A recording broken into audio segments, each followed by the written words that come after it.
Hi friends, this is Mahesh and welcome to Mahesh comic con channel. So friends, ఇవాటి వీడియోలో మనం వచ్చేసి డార్క్ వెబ్ సిరీస్కి సంబంధించిన సీజన్ 1లో ఎపిసోడ్ 6 యొక్క ఎక్స్ప్లెనేషన్ వీడియో గురించి తెలుసుకోబోతున్నాను అనమాట.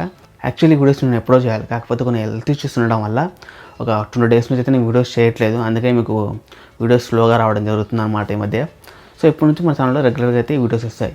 సో ఫ్రెండ్స్, ఇంతకుముందు మన ఛానల్లో నేను వచ్చేసి డార్క్ వెబ్ సిరీస్కి సంబంధించిన సీజన్ 1లో ఎపిసోడ్ 5 యొక్క ఎక్స్ప్లెనేషన్ వీడియో చేస్తాను లాస్ట్లో. సో ఎపిసోడ్ 5 క్లైమాక్స్లో జోనస్కి వాళ్ళ డాడీ ఎవరు అనే విషయము కన్ఫర్మేషన్ అవుతుంది అనమాట. అంటే తన గర్ల్ ఫ్రెండ్ వాళ్ళ తమ్ముడే టైం ట్రావెల్ చేసి వాళ్ళ డాడీగా అయ్యాడనే విషయం జోనస్కి తెలుస్తుంది. సో అలా తెలిసిన తర్వాత ఏం జరిగింది అనేది మనం ఈ 6 ఎపిసోడ్లో అయితే చూడబోతున్నాం అనమాట. సో ఇంకెందుకు లేట్ చేయకుండా let's start our intro.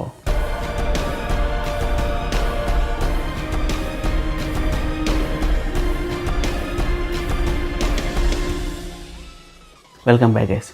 So friends, మనకి ఎపిసోడ్ ఓపెన్ కాగానే 1986లో విండన్లో ఉన్న కేవ్స్ దగ్గర ఒక చెట్టుకి రెజినా టైడ్మెంట్ని ఎవరో కట్టిపడేస్తారు. సో అప్పుడు తను భయపడుతుంది. తను భయపడుకుంటూ ఆల్రెడీ ఛానల్స్లో క్యాథరిన్ అని అరుస్తూ ఉంటుంది.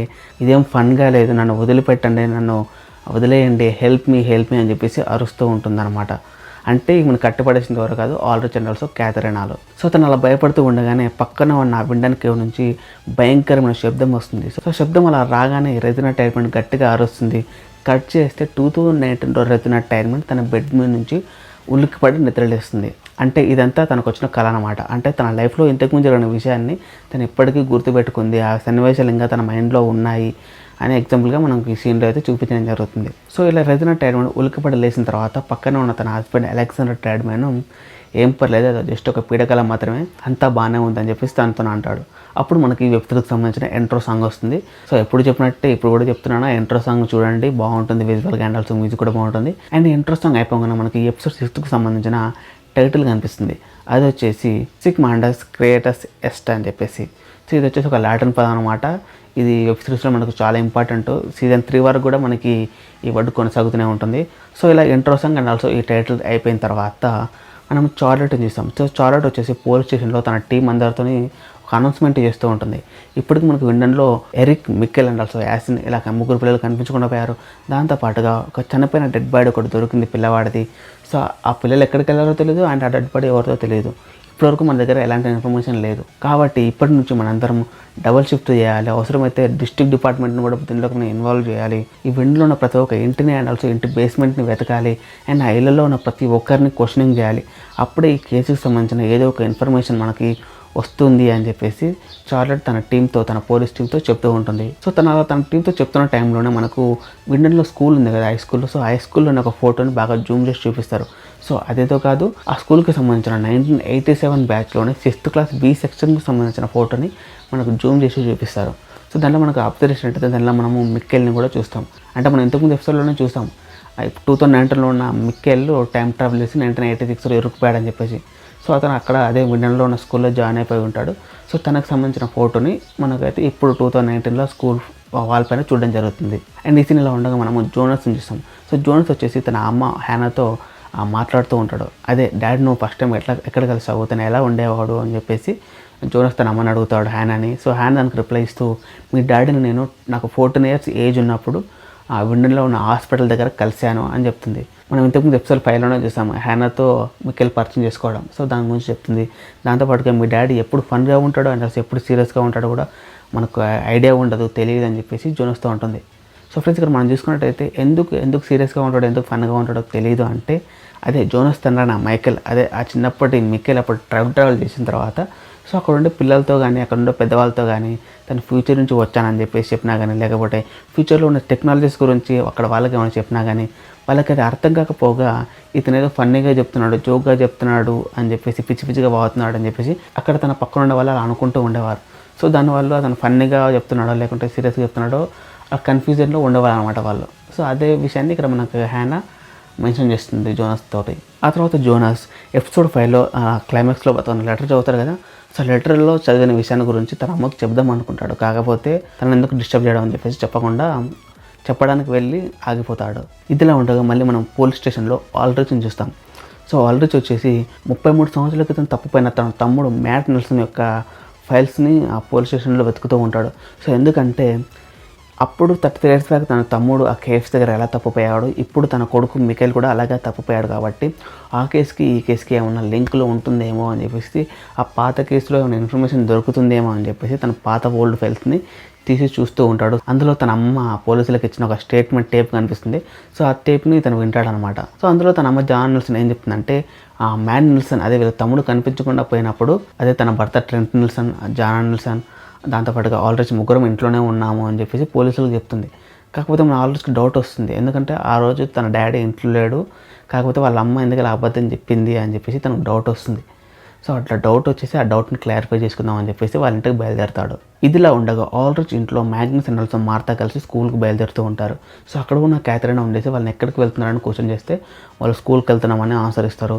సో దానికి క్యాథరిన్ ఉండేసి, మీ తమ్ముడు కనిపించకుండా పోయి ఇంకా 4 రోజులు అవుతుంది, మీరు ఇంకా అప్పుడే నార్మల్ లైఫ్కి అలవాటు అయిపోతున్నారు తప్పించి తమ్ముడు గురించి ఆలోచించట్లేదు, మీ తమ్ముడు గురించి పట్టించుకోవట్లేదు అని చెప్పేసి తన పిల్లలతో ఆర్గ్యూ చేస్తూ ఉంటుంది. సో దానికి మార్తా రెస్పాండ్ అవుతూ, ఇప్పుడు నీకేం కావాలి, మేము ఎప్పుడు ఇంట్లోనే కూర్చొని ఉండాలా, మీ లైఫ్లో మూవ్ ఆన్ కావద్దా అని చెప్పి తన అమ్మతో సీరియస్గా మాట్లాడుతుంది. సో దానికి క్యాథరిన్ కోపంగా, మీరు చాలా సెల్ఫిష్ అయిపోయారు, మీరు మీ గురించి తప్పించి మీ తమ్ముడు గురించి ఆలోచించట్లేదు అని చెప్పేసి కోపంగా అంటుంది. అప్పుడు మార్తా ఉండేసి, స్కూల్లో ఒక డ్రామా ప్లే రన్ అవుతుంది, సో దానిలో నా అవసరం ఉంది, అందుకే నేను స్కూల్కి వెళ్తున్నాను, అంతేగాని తమ్ముడు తప్పిపోయిన బాధ నాకు కూడా ఉంది, నాకు లేదని చెప్పట్లేదు. సో ఊర్లో వాళ్ళందరూ కూడా మా తమ్ముడు మిఖేల్ చనిపోయాడు అని అనుకుంటున్నారు, కాకపోతే నీతో ఎవరు చెప్పడానికి ధైర్యం చేయట్లేదు. సో నువ్వేమింట్రా అంటే ఎప్పుడు ఆ పోస్టర్లు తీసుకుని ఊరు మొత్తం అంటించుకుంటూ తిరుగుతున్నావు కాబట్టి నువ్వు వాటి నిజాన్ని గ్రహించలేకపోతున్నావు అని చెప్పేసి తన అమ్మతో ఆర్గ్యూ చేస్తుంది. సో మిఖేల్ అలా చనిపోయాడు అనే మాట వినంగానే మన క్యాథరిన్ కోపం వచ్చేసి మార్తాని గట్టిగా ఒకటి కొడుతుంది. సో మార్తా కోపంతో అక్కడి నుంచి వెళ్ళిపోతుంది. సో ఇదంతా చూస్తున్న మ్యాగ్నస్కి ఏం చేయాలో అర్థం కాలేదు. తను సైలెంట్గా తన అమ్మ దగ్గరికి వచ్చేసి ఒక హగ్ చేసుకుంటాడు అంతే. సో ఏం చెప్పలేడు అతను, ఎందుకంటే అక్కడ తప్పు తన అమ్మది కాదు, అంటే తన చెల్లిది కాదు. ఇక్కడ సిచ్యువేషన్స్ చాలా కాంప్లికేటెడ్గా ఉన్నాయి కాబట్టి తప్పు వాళ్ళ అమ్మది అని చెప్పాడు, వాళ్ళ చెల్లెలది అని చెప్పాడు కాబట్టి సో తను వాళ్ళ అమ్మని అలా దగ్గర తీసుకుని కొంచెం ధైర్యం ఇస్తుంటే చూస్తాం. సో ఆలోచింట్లో ఇలా ఉండగా మళ్ళీ ఒకసారి మనము రెజినా టైడ్మెంట్ దగ్గరకు వద్దాము. రెజినా టైడ్మెంట్ ఏం చేస్తుందంటే తన ఇంట్లో తనకు వచ్చిన ఒక మెడికల్ రిపోర్ట్ని చూస్తూ ఉంటుంది. సో ఆ మెడికల్ రిపోర్ట్లో తనకు క్యాన్సర్ ఉందని చెప్పేసి తను తెలుసుకుంటుంది. సో ఫ్రెండ్స్, క్యాన్సర్ రావడానికి కారణం ఏదో కాదు, ఇంతకుముందు మనం స్టార్టింగ్లో ఒక సీన్ చూస్తాం కదా, కేవ్స్ దగ్గర తను కట్టబడేస్తారు, కేవ్స్ నుంచి సౌండ్ వచ్చిందని చెప్పేసి. సో అది కూడా ఒక రీజన్ అనమాట. సో దీనికి సంబంధించిన ఒక చిన్న థియరీ అయితే నా దగ్గర ఉంది, అదంటే ఇప్పుడు మీతో నేను షేర్ చేసుకోబోతున్నాను. సో అదేంటంటే మన ఎపిసోడ్ 2 క్లైమాక్స్లో పేపర్లో చొర్నోబైల్ యాక్సిడెంట్ అనే దాని గురించి, దాంతోపాటుగా ఎపిసోడ్ 3లో చొర్నోబైల్ ఈవెంట్ గురించి కొంత మాట్లాడుకోవడం అయితే మనం చూసాం. సో ఈ చొర్నోబైల్ ఈవెంట్ ఏంటి అని తెలుసుకోవడానికి నేను కొంచెం గూగుల్ సెర్చ్ చేశాను. సో అది అప్పుడు నిజంగా జరిగిన ఈవెంట్ అనమాట. ఏప్రిల్ 26, 1986లో సోవియట్ యూనియన్లో ఈ చొర్నోబైల్ ఇన్సిడెంట్ నిజంగా జరిగింది. అది వచ్చేసి ఒక న్యూక్లియర్ డిజాస్టర్ అనమాట. అది నిజంగా జరిగింది రియల్ లైఫ్లో కూడా. సో అలా జరిగినప్పుడు ఏమైందంటే అక్కడ ఉండే ప్రజల మీద, జంతువుల మీద ఎఫెక్ట్ చాలా బాగా పడింది అనమాట. ఫర్ ఎగ్జాంపుల్ తీసుకున్నట్టయితే అక్కడ ఉండే వాళ్ళకి ఎంతోమందికి క్యాన్సర్ గురి కావడం, అండ్ ఆల్సో చర్మ రోగాలు రావడం, థైరాయిడ్ క్యాన్సర్, రేడియేషన్ డెత్, దాంతోపాటుగా ఆ కాలంలో అప్పుడున్న ఎంతోమంది గర్భిణీ స్త్రీలు ఉంటారు కదా, ప్రెగ్నెన్సీ ఉన్న స్త్రీలు, వాళ్ళు కూడా అబార్షన్లు చేయించుకోవడము అప్పుడు చాలా జరిగాయి అనమాట. సో ఆ రేడియేషన్ ఎఫెక్ట్ అప్పుడున్న వాళ్ళ మీద ఎక్కువ పడిందంటే ఆ తర్వాత పుట్టబోయే పిల్లల మీద కూడా ఎఫెక్ట్ ఎక్కువగా ఉంటుంది కాబట్టి వాళ్ళు అబార్షన్ కూడా చేయించుకున్నారన్నమాట అప్పుడున్న ప్రెగ్నెన్సీ ఉన్న ఆడవారు. ఆ టైంలో అబార్షన్స్ని గవర్నమెంట్ కూడా లీగలైజ్ చేసేసింది. అంటే న్యూక్లియర్ యాక్సిడెంట్, న్యూక్లియర్ డిజాస్టర్ అంత ఎఫెక్ట్ని అయితే చూపిస్తుంది అని చెప్పేసి ఆ రియల్ లైఫ్లో జరిగిన ఈవెంట్ని మన వెబ్ సిరీస్లో యూజ్ చేస్తున్నారు. దాంతోపాటు ఈ చొర్నోబైల్కి సంబంధించిన ఒక మినీ వెబ్ సిరీస్ కూడా ఉంది, మనకి డిస్నీ ప్లస్ హాట్‌స్టార్లో దొరుకుతుంది. ఒకసారి ఇంట్రెస్ట్ ఉంటే మీరు చూస్తే చూడండి. అంటే ఇప్పుడు ఆ న్యూక్లియర్ యాక్సిడెంట్ వల్ల అలాంటి పరిణామాలు ఎదురయ్యాయి. సో అలా ఎదురయ్యాయో సేమ్ ఇందులో కూడా మన రెజినా టైడ్మెంట్ అలాంటి ఒక రేడియేషన్కే గురైందనమాట. అంటే 1980స్లో తను కేవ్స్ దగ్గర తను కట్టుబడేసినప్పుడు ఆ కేవ్ దగ్గర నుంచి ఒక రకమైన సౌండ్ బయటకు వచ్చిందని చెప్పాను కదా. సో దాంతోపాటుగా ఆ కేవ్ నుంచి బయటకు వచ్చిన రేడియేషన్ వల్ల ఆ రేడియేషన్ యొక్క ఇంపాక్ట్ రెజినా టైడ్మెంట్ మీద పడి తనలో ఈ క్యాన్సర్ వ్యాధి రావడానికి కారణమైంది. పరోక్షంగా చెప్పుకోవాలంటే తనకి క్యాన్సర్ రావడానికి కారణము ఆల్రెడీ జనరల్స్ క్యాథరిన్. ఎందుకంటే వాళ్ళకి ఏదన్నా అక్కడ కట్టుపడేసింది.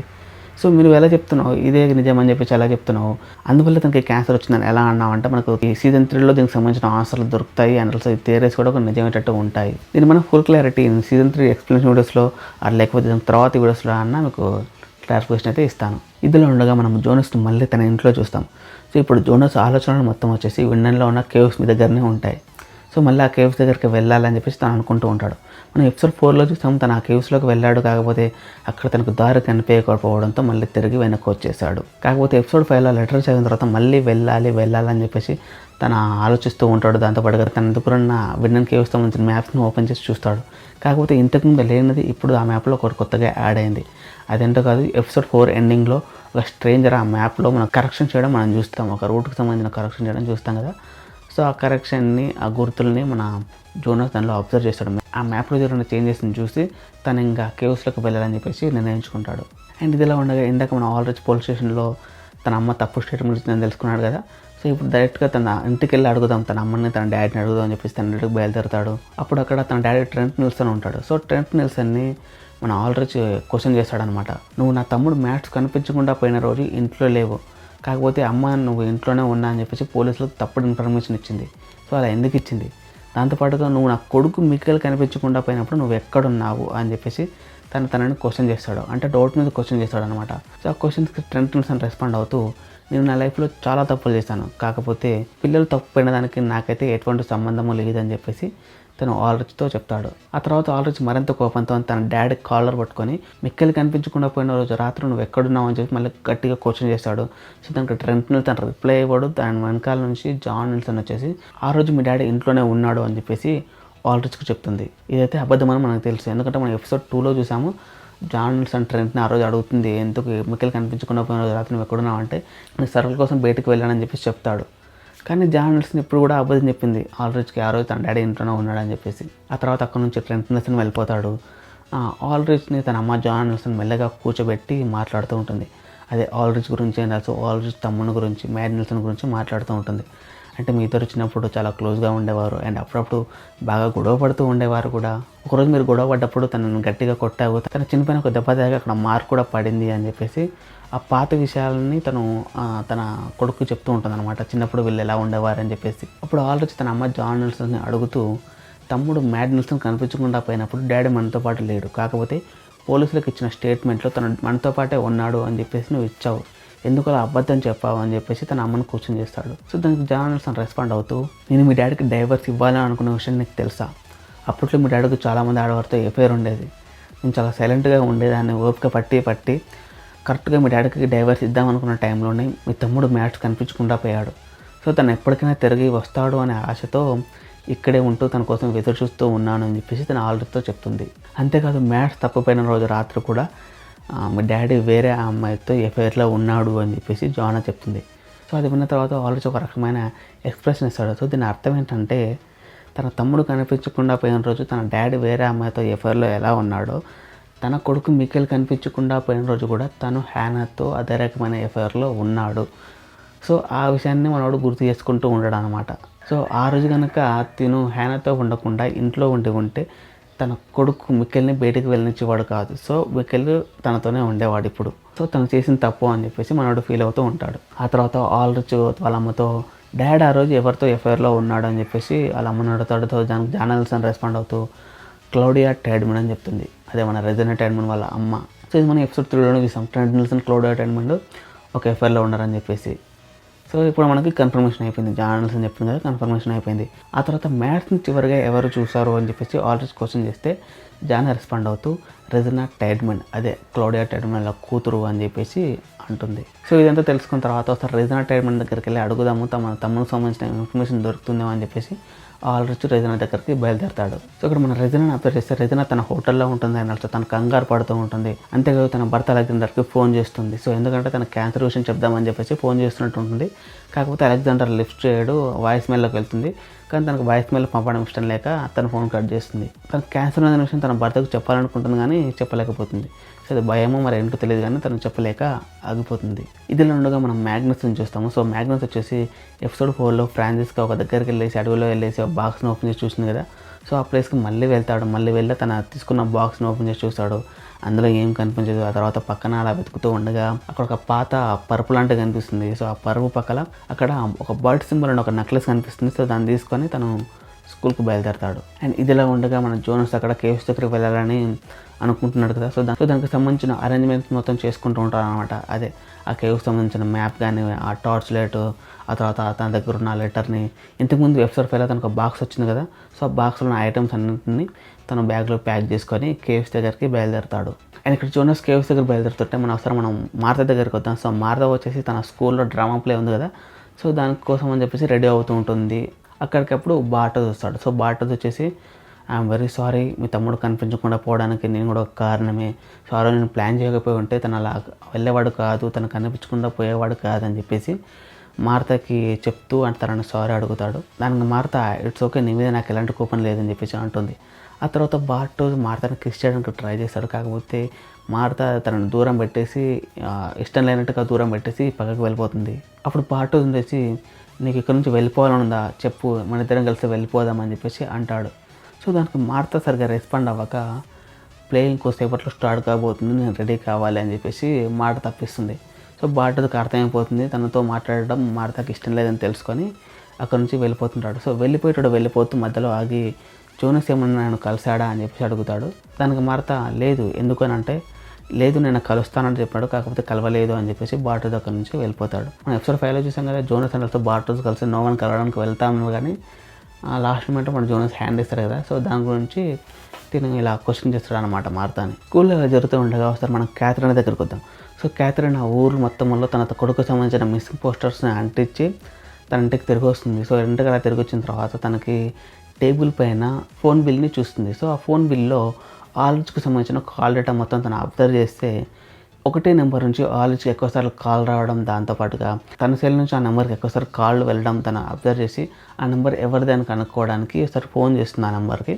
సో ఆ కాల్ లిఫ్ట్ చేసేది ఎవరో కాదు, అక్కడ మనకి హ్యానా లిఫ్ట్ చేస్తుంది. సో ఆ విషయం మనకు ముందే తెలుసు, హ్యానాకి ఆలోచన పేర్కొన్న విషయం తనకు ముందే తెలుసు. అండ్ ఆల్సో మన క్యాథరిన్ కూడా డౌట్ ఉంది కదా, మనకి ఎపిసోడ్ 5లో తనకు డౌట్ వచ్చింది కూడా మనం అబ్జర్వ్ చేసాం. సో ఆ డౌట్ ఇక్కడ తను క్లారిఫై చేసుకుంటుంది. ఆల్రెడీ హ్యానాతో ఎఫ్ఐఆర్ పెట్టుకున్నాడు, వాళ్ళిద్దరూ ఎప్పుడు ఫోన్ చేసుకొని మాట్లాడుకుంటూ ఉంటారు అని చెప్పేసి క్యాథరిన్ నాకున్న డౌట్ క్లారిఫై అయిపోతుంది. సో ఇదిలో ఉండగా ఇందాక మన ఆల్రెడీ వచ్చేసి తన అమ్మ దగ్గర తెలుసుకుంటాడు కదా, మ్యారీని తను చివరిగా కలిసింది రెజినా టైం అని తెలుసుకుంటాడు కదా. సో రెజినా హోటల్కి వస్తాడు. సో అలా వచ్చేసి రెజినాతో మీ మమ్మీకి మా డాడీకి ఉన్న ఎఫ్ఐఆర్ గురించి నీకు తెలుసా అని అడుగుతాడు. సో రెజినా తెలుసు అంటుంది. ఆ తర్వాత మ్యాడ్ నిల్సన్ కనిపించకుండా పోయిన రోజు లాస్ట్ తనతో ఉన్నది నువ్వే. సో ఆ రోజు ఏమైనా వియర్డ్గా ఏమైనా జరిగిందా అని చెప్పేసి తనని రెజినాని క్వశ్చన్ చేస్తాడు. అప్పుడు రెజినా కంగారు పడుతూ అది ఎప్పుడో 30 years బ్యాక్ జరిగింది కదా, అయినా ఆ రోజు అలా జరగడానికి కారణం మీరే. సో నువ్వు క్యాథరిన్ కలిసి నేను ఒంటరిగా వెళ్తే నన్ను ఏం చేస్తారో తనకు తెలుసు, మీ తమ్ముడికి తెలుసు. అందుకని చెప్పేసి నన్ను ఒంటరిగా పంపేయకుండా నన్ను ఇంటి దగ్గర డ్రాప్ చేయడానికి నాతో పాటు తోడుగా మ్యాడ్ నిల్సన్ వచ్చేవాడు. ఆ రోజు కూడా తను నాతో పాటు అలా వచ్చాడు, కాకపోతే తర్వాత రోజు ఉంటే తను నాకు కనిపించలేదు. ఎక్కడ వెళ్ళాడో తెలియదు. ఆ రోజు నేను చాలా బాధపడ్డాను. అంతేకాదు ఎందుకు మ్యాడ్కి అలా జరిగింది, మ్యాడ్ ప్లేస్లో నీకు అలా జరిగి ఉంటే బాగుంటుంది అని చెప్పేసి నేను చాలాసార్లు కోరుకునేదాన్ని అని చెప్పి రెజినా ఆలోచిస్తూ ఉంటుంది. అంటే మనం స్టార్టింగ్లో చూసాం కదా, రెజినా అని ఆల్రెడీ ఛానల్స్తో క్యాథరిన్ కలిసి చెట్టు కట్టడం చూసాం కదా. సో తను ఇలా ఆట పట్టిస్తారని చెప్పేసి ఆలోచి తమ్ముడు రెజినాకి తోడుగా ఇంటి దాకా వచ్చేవాడని చెప్పేసి తను చెప్తుంది అనమాట. ఆ తర్వాత దానికి ఆలోచన చేసి సో రెజినా ఏదో మనం కిడ్స్గా ఉన్నప్పుడు అలా చేసాము, ఏదో ఫన్ కోసం చేసాము, సో దాని గురించి ఇంకా నువ్వు ఎందుకంత ఆలోచిస్తున్నావు అంటే రెజినా ఉండేసి ఇప్పటివరకు దానికి సంబంధించిన సారీ కూడా నాకు నువ్వు చెప్పలేదు అని చెప్పేసి అంటుంది. సో దానికి ఆలోచన వచ్చేసి ఇప్పుడు నువ్వు సారీ ఎక్స్పెక్ట్ చేస్తున్నావా, నువ్వు కావాలని మీ తాతకు చెప్పి నా పైన రేప్ కేసు పెట్టించావు అని చెప్పేసి ఆల్రెడీ రెజినాతో అంటాడు. సో రెజినా కొంచెం కన్ఫ్యూజ్ అవుతుంది. కన్ఫ్యూజ్ అయిపోయి నేనెందుకు నీ మీద రేప్ కేసు పెడతాను, అవసరం నాకేముంది, నేను నువ్వు అనుకునేంత చెడ్డదాన్ని కాదు, నీ అంత చెడ్డదాన్ని కాదు, నాకు అలా నీ మీద కేసు పెట్టాల్సిన అవసరమే లేదు అని చెప్పేసి ఆలోచిస్తూ ఉంటుంది. సో ఆలోచించేసి ఆ రోజు నువ్వు నా పైన కంప్లైంట్ ఇవ్వడం హ్యానా చూసింది అని చెప్పేసి రెజినాతో అంటాడు.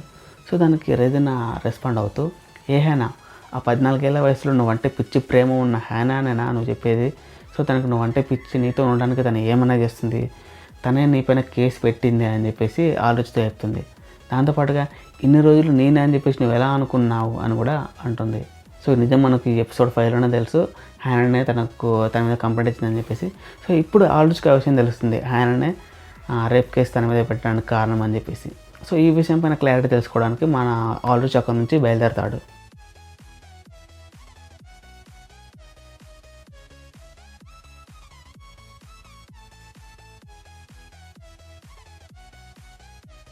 ఈ వీడియో కనుక మీకు నచ్చినట్లయితే ఖచ్చితంగా లైక్ చేయండి. మీతో పాటు డార్క్ వెబ్ సిరీస్ చూసిన మీ ఫ్రెండ్స్కి, చూడబోతున్న మీ ఫ్రెండ్స్కి ఈ వీడియోని షేర్ చేయండి. అండ్ ఇలాంటి మరిన్ని వీడియోల కోసం నా ఛానల్ సబ్స్క్రైబ్ చేసుకోండి. పక్కన బెల్ ఐకాన్ ఉంటుంది, దాని కనుక క్లిక్ చేసి యాక్టివేట్ చేసుకున్నట్లయితే నేను డైలీ ఎలా వీడియో పెట్టగానే మీకు నోటిఫికేషన్ వచ్చేస్తూ ఉంటుంది. అండ్ మీ సలహాలు సందేహాలు ఏమైనా ఉంటే కింద కామెంట్ బాక్స్లో మెన్షన్ చేయండి. నేనైతే ప్రతి ఒక్క కామెంట్కి అయితే రిప్లై అయితే ఇస్తాను. అండ్ ఫైనల్లీ నేను Mahesh signing off. By by now. జై హింద్.